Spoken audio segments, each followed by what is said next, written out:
la parte del olfato. Vamos a ver el olfato. Ya de aquí no vamos a ver las cosas profundas. Vamos a ver cosas detalladas que van a entrar en su examen. ¿Ya? Vamos a ver cosas que le pueden preguntar. ¿Bien? Entonces, primeramente, las fosas nasales sí les preguntan. Ustedes saben que las fosas nasales son dos, ¿ya? Izquierda y derecha. ¿Ya? Tienen forma cuboidea. Por lo tanto, tienen un techo, un piso, pared externa, pared interna y obviamente una abertura anterior y posterior. Perfecto. Bien, vamos a ver el piso. ¿Qué huesos forman el piso de las fosas nasales? Pregunta de examen. ¿Quién lo forma? La apófisis latina del maxilar y la lámina horizontal del palatino.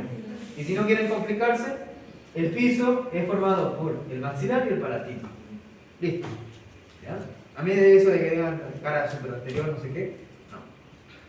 Maxilar y palatino. Listo. Yo me conformo con eso. Aunque sepan, me parece bien. Eso es el piso. La cara superior. ¿Quién forma la cara o el techo de las fosas nasales?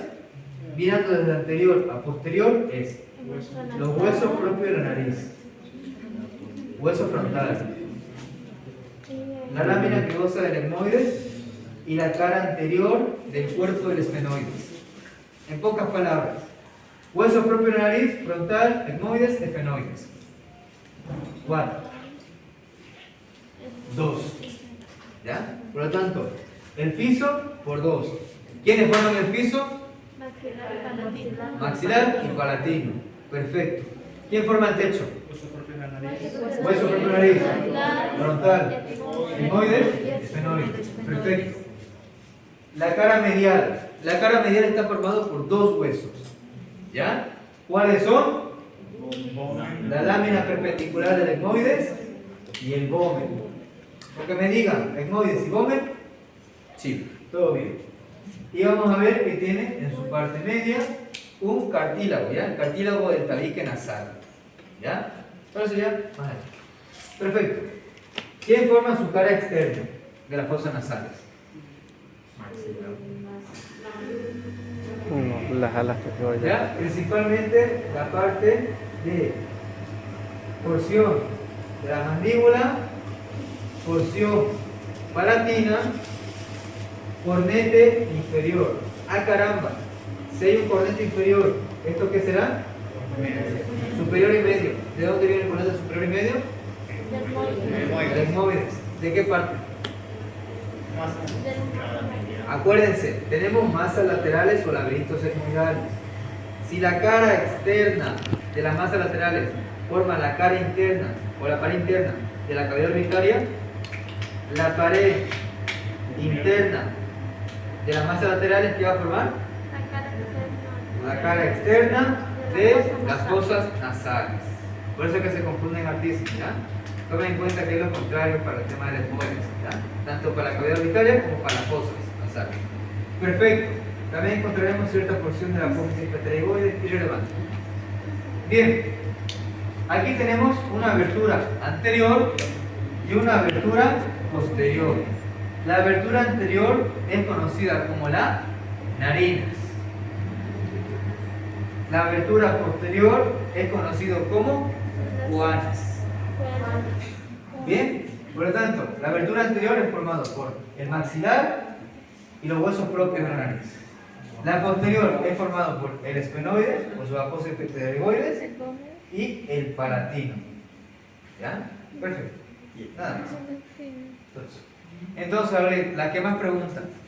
¿Quién forma el piso de las fosas nasales? Maxilar y palatino. Palatino y maxilar. ¿Quiénes forman el techo? Huesos propios de la nariz, frontal, etmoides. Bien. ¿Quién forma la cara medial? Etmoides y el vómer. Gómez y Etmomático. etmoides. Perfecto. La lámina perpendicular del etmoides. ¿Quién forma la cara externa? Maxilar, Maxilar, cornete inferior palatino, y cornete inferior. cornete inferior, etmoides. La cara interna de las masas laterales del etmoides. ¿Ya? Perfecto. Ya después de abertura y cola no nos pregunto. Aquí pueden ver lo que estamos hablando hace un rato, los meatos. Tenemos un meato superior, medio inferior y un ático. ¿Ya? Aquí lo podemos ver. Aquí donde van a estar enfocando principalmente los senos paranasales. ¿Qué es un seno paranasal? Una cavidad. Son espacios neumáticos huecos, tapizados por mucosa. ¿Para qué sirven? Para la filtración, para que el aire no entre. No es como lo lubrica, para que no entre de golpe, sino.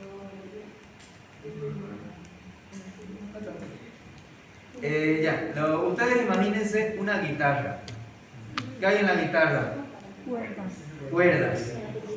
Y hay un agujero, ¿no? ¿Qué hay dentro de la guitarra? ¿Por qué? ¿Para qué es ese agujero? Hay un espacio.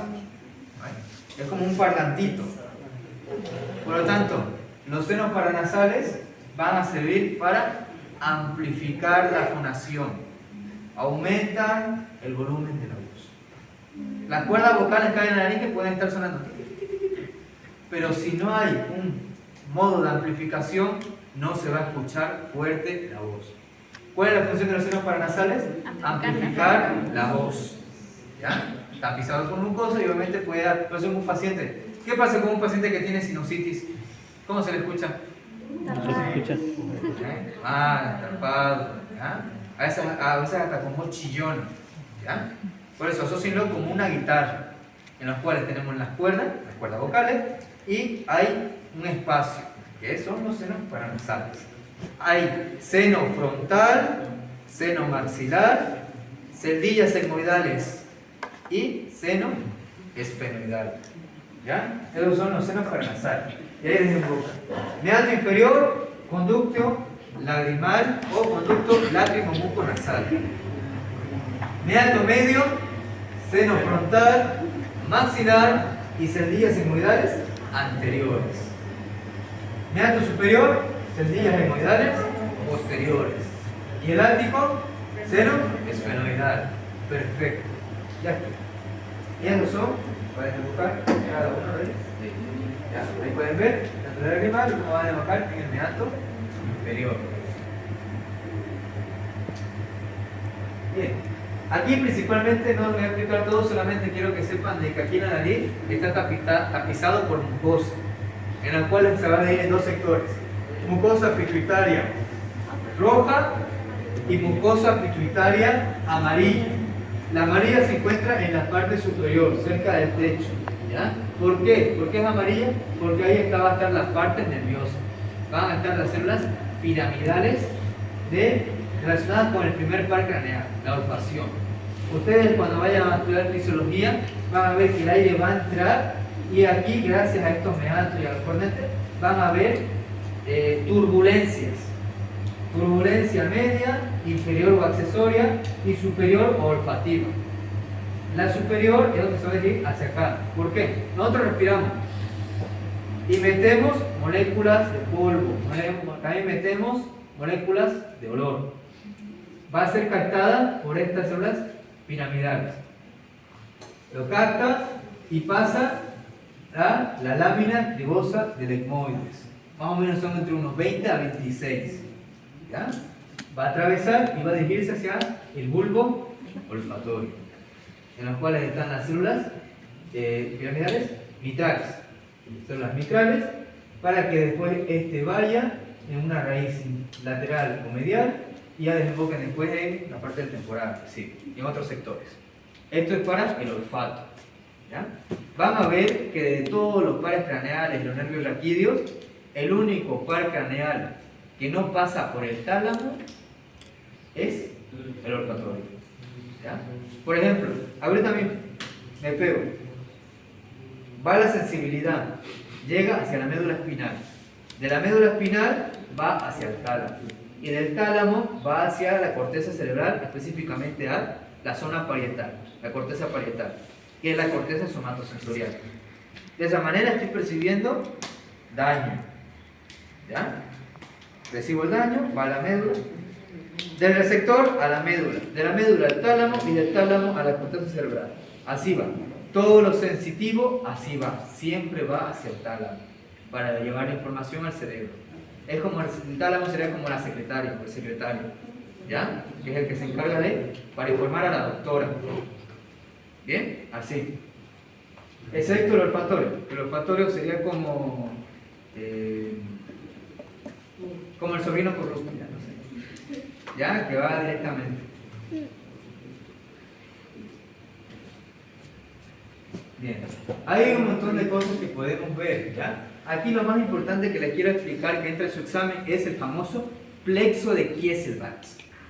¿Ya? El plexo de Kieselbach. Ese plexo es el que va a dar la irrigación a toda la... Bueno, en realidad se va a formar debido a la irrigación de la nariz y obviamente se recibe un golpe, por eso es que la nariz sangra tanto, ¿ya? Ahí si lo pueden ver, hay diversas estructuras, ¿ya? Pero ahorita les voy a mostrar. Este es el plexo de Kieselbach. Ahí se los muestro, ¿ya? No es difícil, ¿ya? El plexo de Kieselbach son 5 arterias que van a estar en la nariz, ¿ya? ¿Cómo estudio eso? Ahorita se lo voy a decir de dónde viene, dónde proceden de todo y ahorita vamos a repasar, ¿ya? Tenemos las arterias etmoidales anteriores y posteriores, que estas vienen de la arteria oftálmica, que viene de la arteria carótida interna. Tenemos la arteria esfenopalatina y palatina mayor o descendente, que estas dos provienen de la arteria maxilar interna, que proviene de la arteria carótida externa. Y tenemos la arteria labial superior o del subtabique, que esta proviene de la arteria labial superior o coronaria, que esta proviene de la facial, que esta proviene de la arteria carótida externa. ¿Ya? Bien, ahí se lo dije de la forma difícil, o sea, de los origen todo. Bien, ahora vamos a repasar cómo es. Entonces, primero tengamos, ¿cuántas arterias va a tener el plexo de Kieselbach? 5. Perfecto. Tenemos primeramente, vámonos por las fáciles, las etmoidales. Van a ser 2 etmoidales. Una etmoidal anterior y una etmoidal posterior. Perfecto. La etmoidal anterior y etmoidal posterior. Listo. Ambas vienen de la arteria oftálmica. Irrelevante. Después tenemos aquí una arteria, que sería la arteria esfenopalatina. Ah, caray, la esfenopalatina. ¿De dónde viene? Es la rama terminal de la arteria maxilar interna. ¿Se acuerdan? Quiere tomar en cuenta porque siempre preguntan, de estas arterias de la maxilar interna, ¿cuál no es colateral? Y siempre ponen la esfenopalatina, porque es la rama terminal. Bien. Entonces tenemos aquí, arteria esfenopalatina de la maxilar interna. Y a caramba, la arteria palatina mayor o descendente, que viene también de la maxilar interna. Entonces sabemos que la esfenopalatina y la palatina mayor o descendente vienen de la maxilar interna. Listo. Entonces tenemos hasta ahora 4. ¿Cuáles son? Etmoidal anterior, etmoidal posterior, esfenopalatina y palatina descendente o mayor. Listo. ¿Cuál nos falta? Una. ¿Cuál es? Subtabique. ¿Ya? Que este del subtabique viene de la arteria coronaria superior o labial superior. ¿Ya? La arteria labial superior que viene de la facial. Entonces tenemos aquí la arteria labial superior de la facial. ¿Ya? Entonces, el plexo de Kieselbach está formado por 5 arterias. ¿Cuáles son? Etmoidal anterior, etmoidal posterior, esfenopalatina, palatina mayor o descendente y la labial superior, ¿ya? O el subtabique, como le quieran decir. Eso forma el plexo de Kieselbach. Así de sencillo, así de fácil. 2 etmoidales, esfenopalatina, palatina y labial superior. Listo. ¿Les parece complicado? ¿Ya? Bueno, un poquito, poco a poco, pero van a ver que así con la práctica diciéndolo, es todo sencillo, todo fácil. ¿Ya? Bien, ahí pueden ver específicamente el drenaje venoso y lo mismo, ¿ya? Una cosa que quiero que también sepan, porque igual también suele preguntar en la pregunta de examen, es aquí. Aquí va a haber un tronco, que es el tronco tirolingo, faringo, facial. Tiro, lingo, faringo, facial. ¿Ya? Ahí lo escuchan su nombre. Tiro, lingo, faringo, facial. Por lo tanto, las venas que van a ver en ese tronco son la vena, tiroidea superior. Lingo, tiro, vena, tiroidea superior. Lingo, vena lingual. Faringo, vena faringia. Facial, vena facial. Le doy su nombre.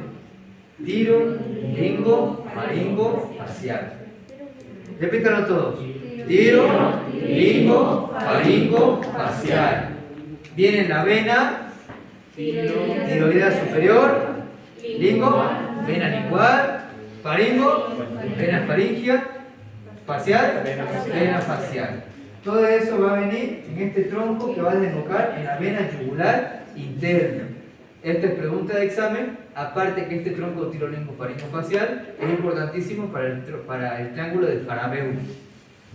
¿Ya? ¿Ya avanzaron los triángulos del cuello, no? Sí. ¿Sí? Está bien. Y una pregunta, ¿cómo se forma la vena yugular interna? ¿Alguien me podría decir? ¿Ya? Acuérdense que cuando estamos hablando de venas, vamos desde lo más pequeño hasta lo más grande. Entonces iremos, acuérdense, va de lo más externo hasta llegar al corazón. Por lo tanto, ¿cómo se forma la vena yugular interna? Se forma por la confluencia de todos los senos intracraneales.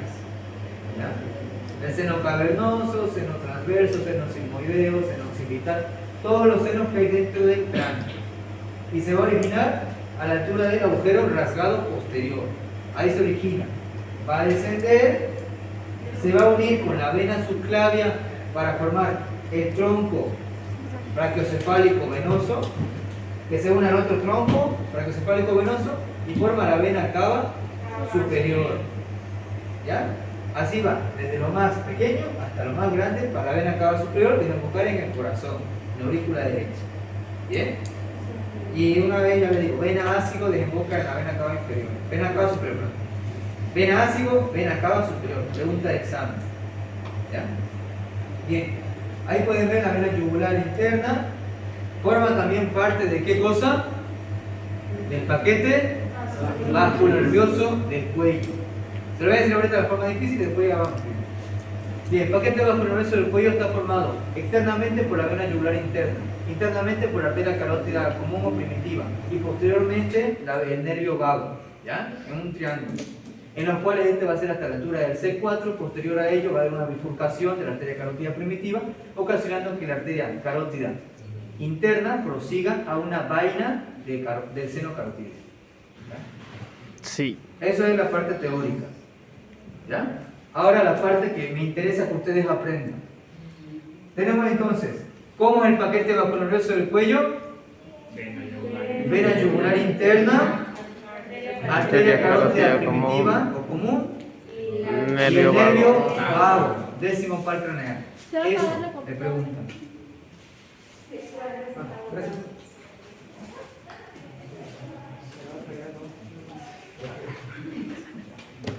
Eso es lo más importante que quieren ustedes que sepan ahora, jóvenes, ¿ya? Porque le voy a preguntar el paquete vasculonervioso del cuello.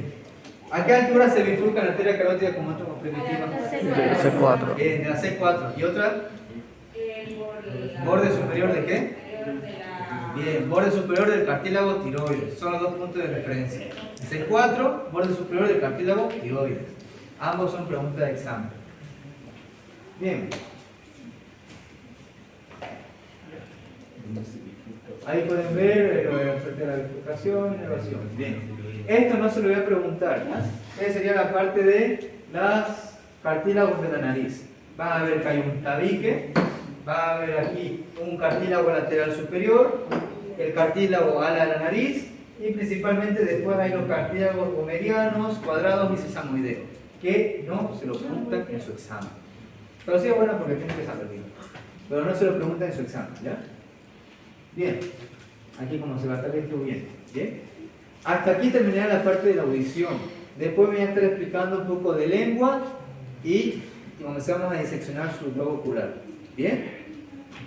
Pero quiero que hay ciertos puntos que quiero que ustedes sepan porque es importantísimo que sepan ustedes para su examen. ¿Bien? Aquí tenemos, les presento esta la laringe. ¿Ya? Este principalmente va a pertenecer a la parte del sistema respiratorio.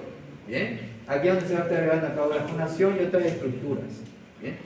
La laringe va a estar en íntima relación con el hueso hioides. Para estudiar la laringe van a ver que hay cartílagos. Todo esto es cartílago. Hay cartílagos que son impares que son 3. Y hay cartílagos que son pares, que son 3. En total, 9. Le preguntan en su examen los cartílagos. ¿Ya? ¿Cuáles son los cartílagos impares? Epiglotis, cartílagos tiroides, cartílagos cricoides. Son los 3 impares. Siendo la más relevante la epiglotis porque es de tejido elástico. Esta epiglotis es la que va a estar permitiendo principalmente que tapar en caso de que el paciente esté comiendo. ¿Ya? Va a evitar que el paciente se atragante. Gracias a la epiglotis. ¿Ya? Después la macroelectrosis. Bien, esos son los impares. Y obviamente hay una membrana entre medio, que sería la membrana tiroidea y la membrana cricotiroidea. ¿Ya? Simplemente juntando los nombres. Irrelevante. Aunque quizás le pregunten de la membrana tiroidea porque es perforada por él. La arteria laringea superior y el nervio laríngeo recurrente, el nervio vago. Pero no creo que se lo pregunten, pero por si acaso, ya. Bien, esos serían los cartílagos impares. ¿Cuáles son los cartílagos impares?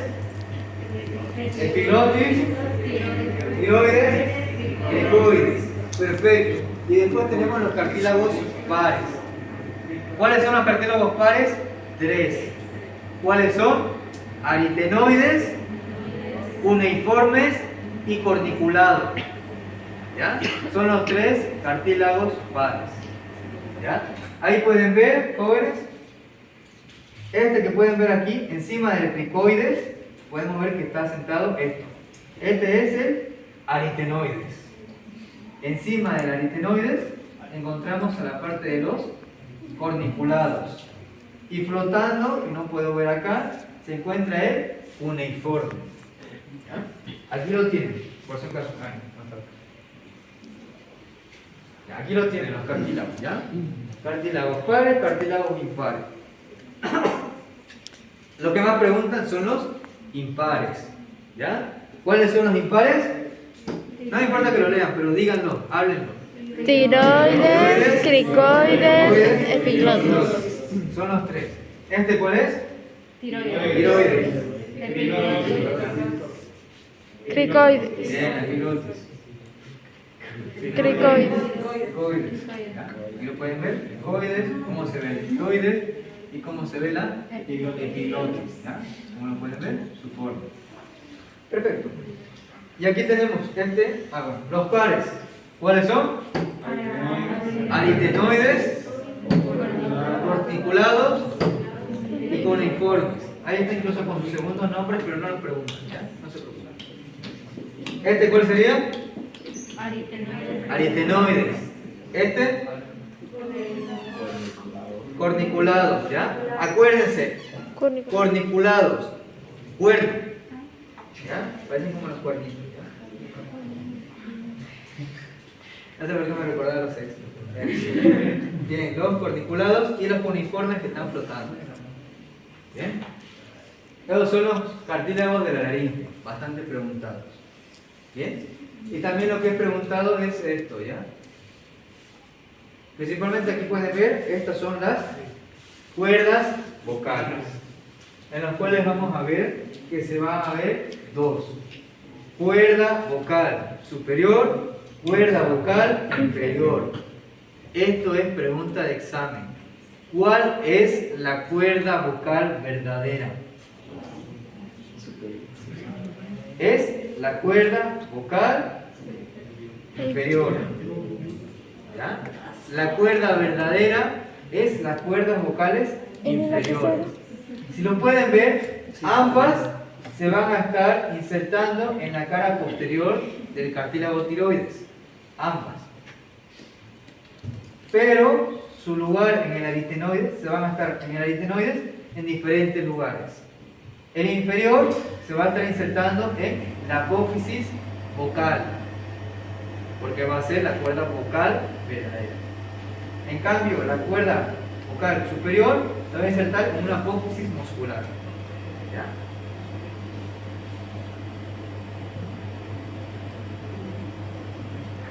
Voy a que ver una imagen que se vea bien.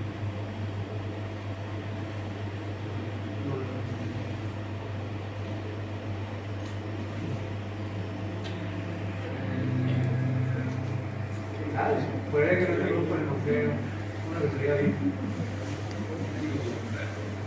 Ah, ya sé dónde es. Aritenoides. Aquí están. Aquí pueden ver principalmente aritenoides. Cómo tiene una apófisis vocal que va a insertar a la cuerda vocal verdadera, que es la inferior, y tiene una apófisis muscular que va a estar insertando a las cuerdas vocales falsas. Aquí pueden ver principalmente las cuerdas vocales, cómo se van a estar moviendo, ¿ya? Abriéndose su apertura. ¿Ya? Ahí pueden ver, esta es la epiglotis, cartílago tiroides, cricoides, que tiene forma de anillo, aritenoides, corniculados y cuneiformes, flotando. Ahí pueden ver todo eso. Bien, ustedes van a ver principalmente que en la laringe hay hartísimos músculos, hartísimos. Y todos están controlados principalmente por el nervio vago, por el nervio laríngeo recurrente. Bien, hay hartísimos músculos, ¿ya? Hartísimos, si lo pueden ver, hay hartísimos, ¿ya? Hay aritenoideo, tiroaritenoideo, ¿ya? Hay un montón, ¿ya? Ahí lo pueden ver, ahí está resumido. Todos los músculos que se encuentran. ¿Y cuál es el que le preguntan en su examen? Principalmente este, el músculo que acorta o relaja las cuerdas vocales. Este es el músculo que tiene que tomar más importancia. Si quieren no se lo aprendan, no pasa nada. Pero este sí o sí tienen que saberlo. El músculo que acorta las cuerdas vocales es el músculo tiroaritenoideo. ¿Ya? ¿Están escuchando? Tiroaritenoideo. Es importantísimo, pregunta del examen. ¿Ya? Acuérdense, tiroides y aritenoides. Tiroaritenoideo. ¿Ya? Y todo obviamente por el nervio vago. Laringe recurrente, laringe externo. Bien, después de aquí lo mismo, cómo se llega, laringe superior, media inferior, que van a ver que la media y inferior vienen de la arteria subclavia, la superior viene de la carótida externa. ¿Ya? Aquí drenaje venoso, irrelevante. Y aquí principalmente la parte de los nervios vagos, laringe recurrente. Pueden ver cómo está perforando la membrana tiroidea. Irrelevante. ¿Ya? Y aquí, porque ahorita no tengo que explicarles todo esto, pero aquí van a ver principalmente que en la tráquea, en los anillos traqueares, va a ver que la última es conocida como la carina. ¿Ya? La carina. Esta carina es el último anillo traquear. Que su examen le va a poner: la carina es la división de los bronquios, ¿verdadero o falso? Falso. ¿Ya? La carina es la división de la tráquea para formar los bronquios. No es la división de los bronquios, es la división de la tráquea para formar los bronquios. Esta fue una pregunta del examen de mi año. Y sí, la cagué. Ni modo, ¿qué la vamos a hacer? A decir la verdad. Bien, igual también muy curioso, igual también aquí tenemos un músculo de Ricense que se encuentra en la parte posterior, un músculo traquear irrelevante. ¿Ya? Bien, esto sí tomen en cuenta, jóvenes, ¿ya? Aquí principalmente van a ver que los pulmones, debido a que el corazón está aquí, en la parte izquierda, por eso es que existe el tronco brachiocefálico, ¿ya? Arterial, porque el corazón se encuentra en la parte izquierda y es más difícil a la carótida interna y subclavia llegar, ¿ya? Por eso que se encuentra el tronco brachiocefálico, ¿ya? Bien. Está en la parte izquierda. Eso ocasiona principalmente que el pulmón derecho tenga 3 lóbulos y el pulmón izquierdo solo tenga 2. ¿Ya? Eso como primer punto de partida. Ahí incluso podemos ver 1, 2, 3, derecho, 1, 2, izquierdo. ¿Por qué? Porque está el corazón. ¿Ya? Por eso de mi culpa. Hacia ti. Bien, aquí pueden ver, esta es la segmentación que va a haber entre los lóbulos. ¿Ya? Hay un bronquio principal, un bronquio superior, medio e inferior. Y aquí va a haber un bronquio superior e inferior. ¿Ya? Aquí principalmente en el superior, la mnemotecnia es APA. Apical, posterior, anterior. ¿Ya? En el medio solamente es medial y lateral. Medial y lateral. ¿Ya? Y en el inferior principalmente va a dividirse en el medio basal de Nelson y se va a dividir en externo, interno, anterior y posterior. Ya se van a dividir. Perfecto. Ahí no hay ninguna normalidad. Aquí está justamente todo. Va a ser superior, va a ser medial, va a ser anterior, va a ser lateral, va a ser posterior. ¿Ya? Aquí tenemos el superior de Nelson. ¿Ya? Y el otro. Medial, anterior, lateral, posterior. Listo. De aquí no hay ninguna relevancia. Apico posterior, apical, posterior anterior, lateral medial. Y este sería el superior de Nelson. Basal medial, basal lateral, basal posterior, basal anterior. Nada más. En cambio aquí sí hay una pequeña discordancia. ¿Ya? Aquí principalmente tenemos entonces superior e inferior. El inferior, lo más característico, va a poseer el basal de Nelson. Perfecto. Pero aquí, si lo pueden ver, no es como acá. ¿Pueden verlo? Aquí principalmente se va a dividir en un sector que es un tronco. ¿Ya? Este tronco, ¿cómo se va a llamar? Medio. Antero medial. ¿Ya? Va del antero medial y después se va a estar subdividiendo. O sea, aquí el anterior y el medial estaban sueltos y aquí principalmente va a estar unidos en conjunto. ¿Bien? Y aquí principalmente se va a dividir en dos sectores, un culmen y una língula. ¿Ya? En los cuales este después se va a estar dividiendo en ápico posterior, anterior, que después se divide en apical anterior, apical y posterior. ¿Ya? Es como que aquí era apical, posterior, anterior. En cambio aquí se va a dividir en ápico posterior y anterior. ¿Ya? Es un poco más complejo. ¿Ya? Bueno, en realidad ni siquiera debería estar dándole esto. ¿Ya? Pero bueno, aquí tenemos después la língula, que la língula se divide en una parte medial y lateral. Perdón, língula superior y inferior. ¿Ya? Aquí pueden ver todo esto. Entonces, ¿cuál es la diferencia entre esto y esto? El superior se divide en apical, medio, apical, posterior y anterior. APA. En cambio, el del lado izquierdo se va a dividir en dos sectores: un culmen y una língula. Acuérdense, culmen y língula. Les pregunto, ¿dónde se encuentra el culmen y la língula? Lóbulo derecho. Izquierdo. ¿Ya? En el lóbulo izquierdo. ¿Ya? En el Superior. pulmón izquierdo. Perfecto. Del tronco. ¿En el superior o en el inferior? Superior. Bien, en el superior. Culmen y língula. Perfecto. Si en su examen les ponen, ¿dónde se encuentra el tronco anteromedial? En el lóbulo inferior. ¿En el pulmón izquierdo o derecho? Izquierdo. Izquierdo. ¿Ya? Así lo tomen ustedes como chistes, jóvenes. Eso es importante. El año pasado estaba esa pregunta. ¿Ya? Que era encuentre el correcto. ¿Ya? Y el correcto era ese. El tronco anteromedial que se encuentra en el lado izquierdo.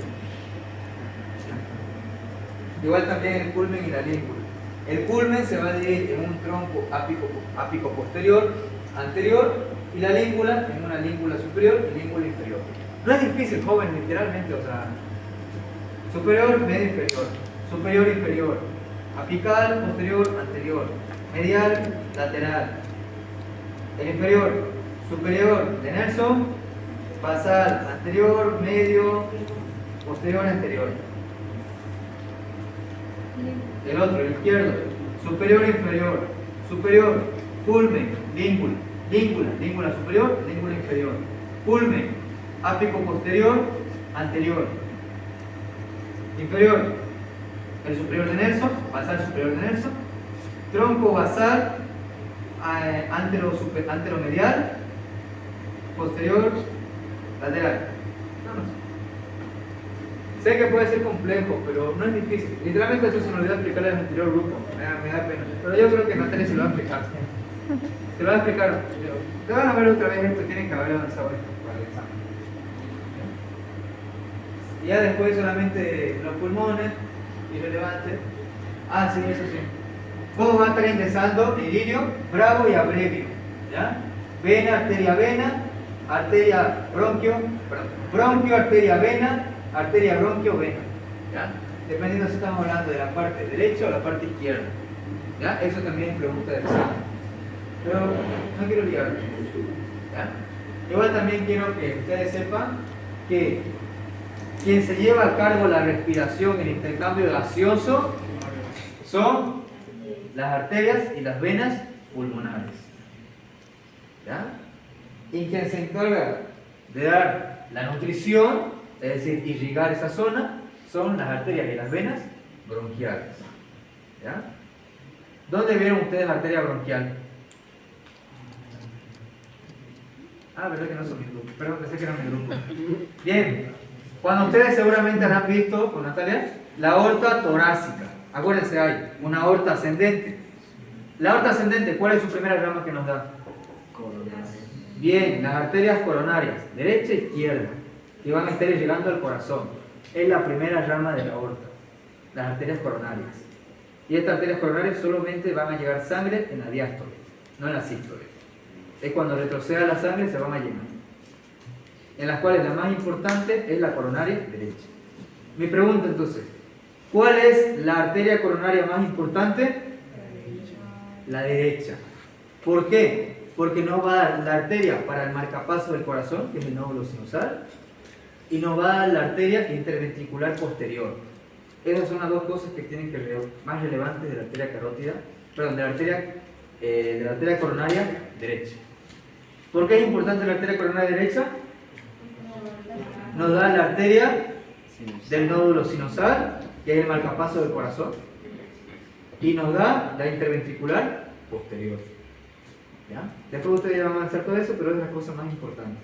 ¿Ya? Y cuando avancen corazón ya van a ver todas las formas, el triángulo de Koch con el tema de te adoro, te escupo, te desprecio. No me acuerdo. Pero intenten buscar todo tipo de mnemoteca. Bien. Vamos a irnos ahí un momento, jóvenes, tengo que explicarles lengua y con eso concluiríamos.